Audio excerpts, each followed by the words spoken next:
the often surprising nature living in the land. Our journey begins as dramatic and sudden changes are sweeping over the land. The approaching storm may seem violent and destructive to us. To nature, it's a new beginning in the cycle.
Concentration of life on our planet.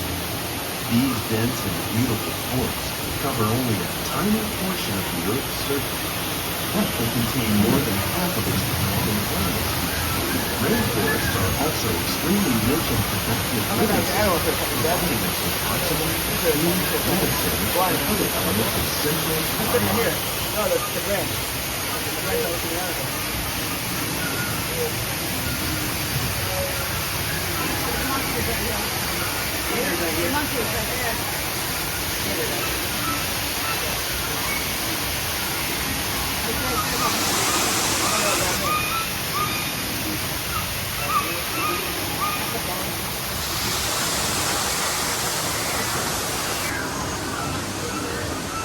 In the desert, nature has created a very different, no less beautiful world. And while this arid landscape may seem lifeless, it's very much alive. The plants and animals that have learned to survive in these harsh conditions make use of what little water they can find and avoid the scorching rays of the relentless sun.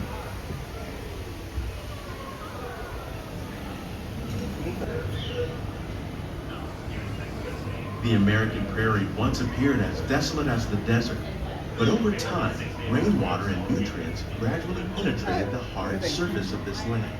Even the hooves of the mighty buffalo helped create the rich soils, one day become home to the American farm.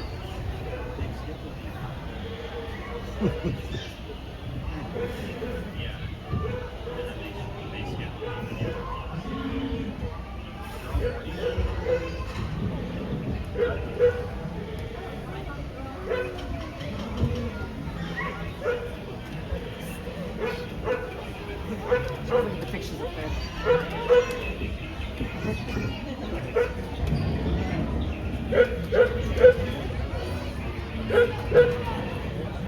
Of all the forces at work on the land, humans have had one of the most profound effects. The need to produce food for a growing world led to the enormous use and sometimes overuse of the land. In our search for more efficient ways to grow food, we often fail to realize the impact of our methods.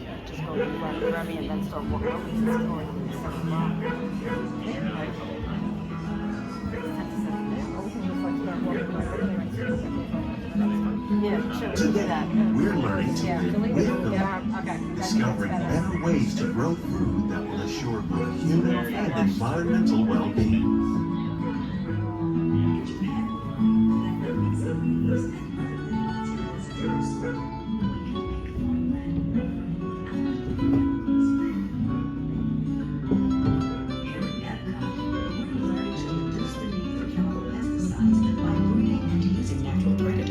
Like ladybugs and wasps to control pests. In the farmlands across America, we're learning that by plowing under vegetation containing natural fertilizers, we can enrich the soil without the use of chemicals. In arid regions, We're learning to produce food on desert seacoasts by developing and planting crops that thrive on salt water. In Japan, we're learning that by mixing these and other living materials into our soil, we can make farmland more fertile without the need for chemicals. Here at EPCOT, we're learning to reduce the need for chemical pesticides by breeding and using different predators, like ladybugs and wasps, to control pests. How will we meet tomorrow's growing needs for food production, yet still respect the needs of the land? Some of the answers are being discovered just ahead at all times.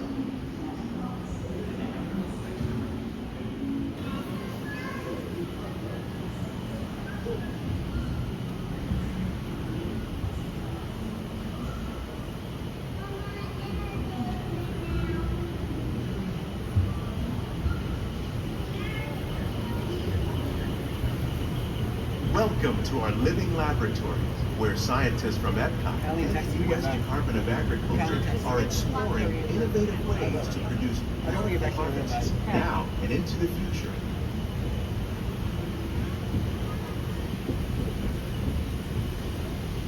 The tropics are home to the greatest diversity of plants on the planet. Many of these, like papaya, bananas, cacao, coffee, and rice, are well known around the world. These are just a few of the edible plants that have been an important source of nutrition for people living in the tropics. Yes. Many are rich in vitamins and minerals, while others are well adapted to growing in less than ideal conditions. Some, like the water lily, thrive in wet, swampy areas and waterways. All parts of this plant, even the flower petal, are edible. The starchy root of the plant has long been used to make flour for baking.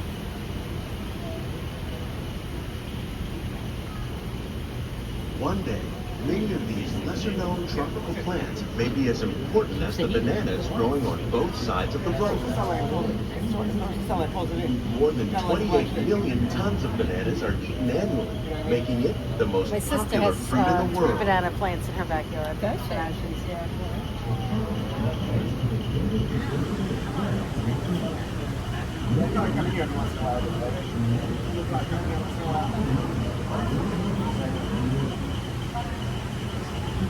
Coming through here,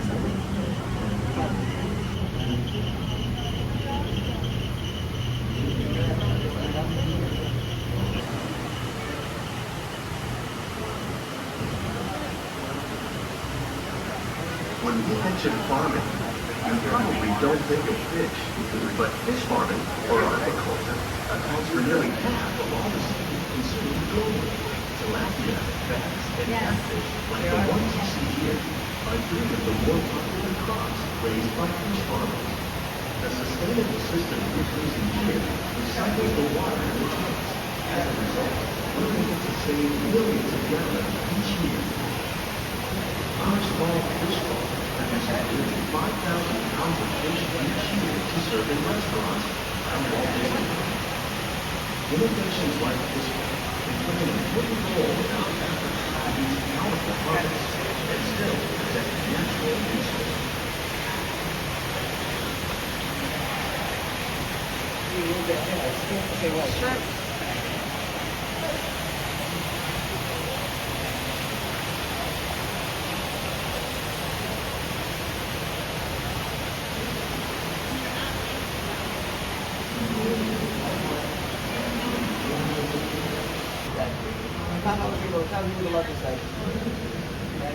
While there are more than 50,000 edible plant species in the world, most of us are only familiar with the handful that make up our everyday diet.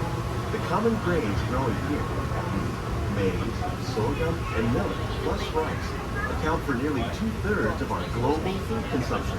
Learning how to increase yields of these staples is an important goal of research around the world. I have 3 sunflower seeds that I planted at home. And all 3 of them came up. When I left, they were this big. Oh, no, really? Let's see how far they grow by the time we get back. You can get some coffee right here. Look. Like it. I like it. These plants are definitely on their way up. Innovative growing techniques like these increase yields while more efficiently using resources like water, fertilizer, and pesticides. Another innovation at work here is our integrated pest management program. By populating our greenhouses with beneficial insects that prey on harmful pests like aphids and flies, we are significantly reducing our reliance on conventional pesticides. We're growing these crops using our nutrient film system. This technique precisely controls and recycles water and nutrients. With it, we can produce over 27,000 heads of lettuce a year in this one small area.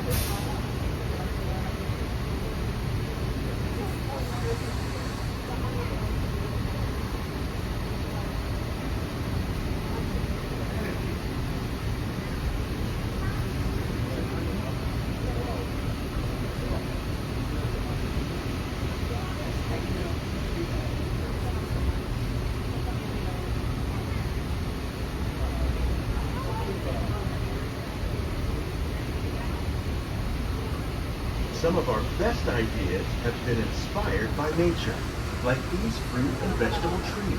By growing these ground plants vertically, we can increase yields and better control diseases.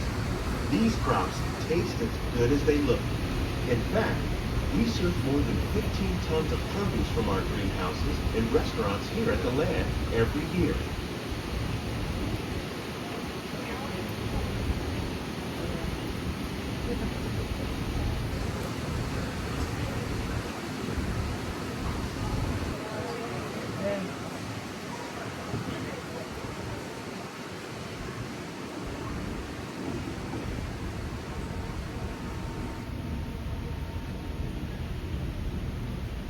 The future of agriculture may include innovative ideas like this vertical growing system.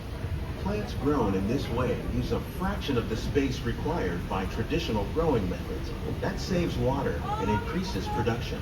The aquaponics system on your left combines hydroponics with aquaculture. The fish provide a natural source of fertilizer for the plants, and the plants help keep the water clean for the fish. It's another great way to produce more while using less. In our lab, EPCOT scientists are working with the U.S. Department of Agriculture on a number of innovative projects.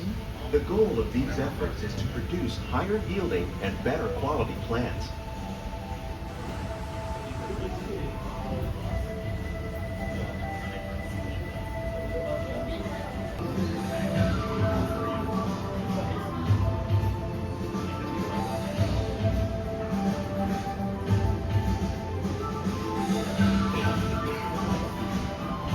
These greenhouses represent just a fraction of the work being done worldwide to produce bountiful harvests for our growing population. Scientists, farmers, and even backyard gardeners are doing their part to improve the quantity and quality of foods that we all rely upon.